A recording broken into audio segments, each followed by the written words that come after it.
Hi, it's me again with CorelDraw tips and tricks. I'm going to show you how to draw this tonight.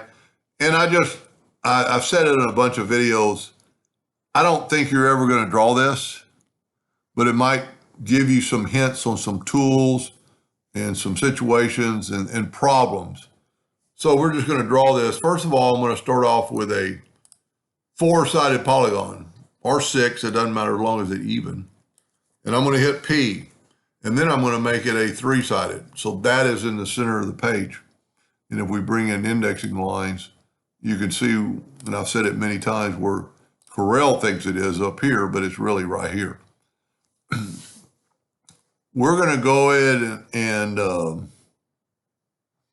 turn this thing into like a two-point line, or a two-point line, make it really thick. Then we're going to go to Object and convert it to an outline. And then we're going to left click, right click. Now we need to round off these corners because we have nodes, and there's some nodes we don't need. We don't need those nodes. We don't need those nodes, and I don't need that node. I just want the 6 corner nodes. So I'm going to select all the nodes and go up to Tools, Dockers, Corners, and see what it did? It hit them at 1 inch. I probably did a little bit more on the original one, but this is fine. And see, these lines are equal. So now I'm going to take the 3-point curve line, and I'm going to go some pretty far down in here, over to here, but then I want that line to kind of meet. And I'm going to look a little closer to make sure it did. And we can always tweak it by grabbing the line. It doesn't have to be perfect, but we might as well, while we're right here, just make it right on the line. All right, we got that line. Control D and make a duplicate of it, hit that X right there, and move the corner rotation of there. It's not quite there. I always come off of it and come back. See, that doesn't look like it is, but then again, it does. Then we're going to rotate that 120 degrees and Control D. Then we're going to use the Smart Fill tool, and I'm just going to make them all. So I've got a little leak. I didn't go far enough somewhere.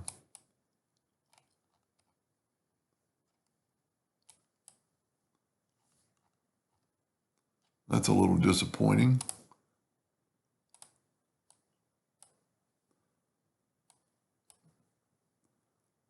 I don't really want that other. Tell you what, let me just start over. And you know, a lot of people would just start the video over, but everybody learns from mistakes. And maybe I went too far down. All right. Now Control D to make a duplicate. And that's why it's so important to have, it's so important to have the center of the page and the indexing lines visible. And we're going to rotate this 120 degrees. Control D, make a duplicate. Now it should not leak. Get it? It leaks right there. So what we can do, there it is right there. So what I'm going to do, I'm going to back up again, and I'm going to take that line, and I'm just not quite far enough. And then see, I've got my duplicate there. I'm going to delete it. So this way it won't leak for sure. Now Control D and make a duplicate. And your duplicate has to be exact. 120, Control D. Now we're going to check for leaks. There we go. No leaks. All right. I want to get rid of the outline. So I'm going to set my nudge factor on 20 inches. I'm going to nudge these colors out of the way. I don't want these lines interfering. Now I can take and I really only need one of those lines because I'm going to use the virtual sigma delete, or so we want the shadow in this darker part. So we're going to grab the interactive fill tool and go down here and see that curvature. Wow.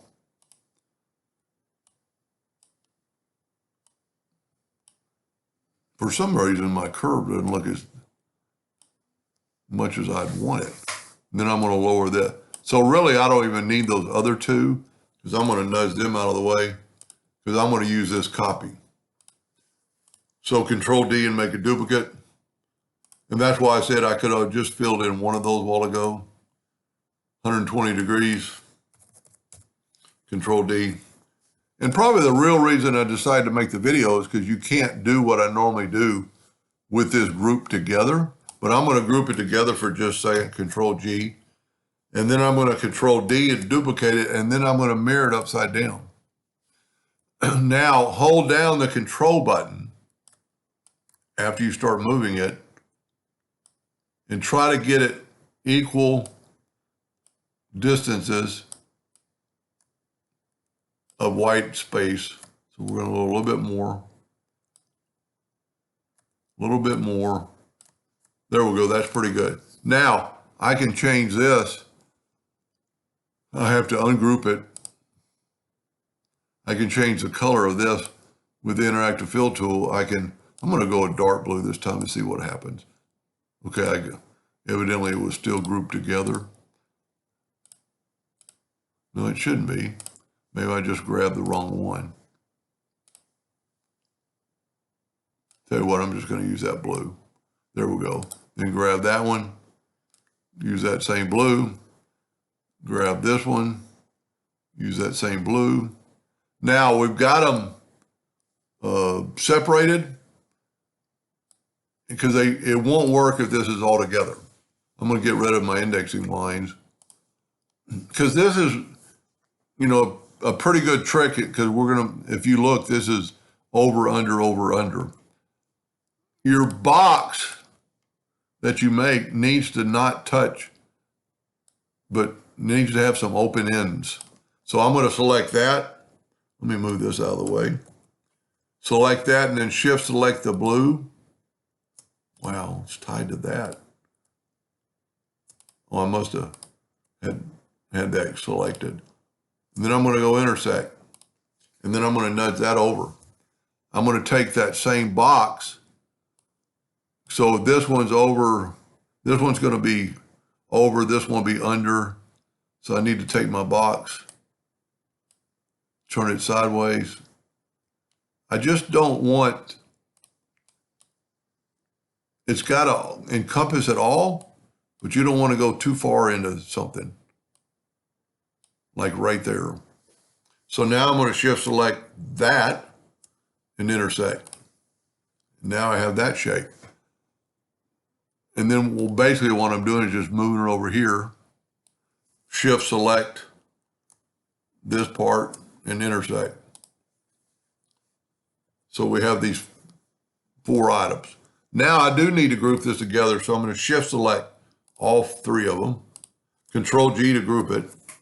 And I'm going to go to Object, Order, Back a Page. And then we're just going to take these and watch the magic happen because the green looks like it's on top and the turquoise on bottom. Now it looks like it's interlocked.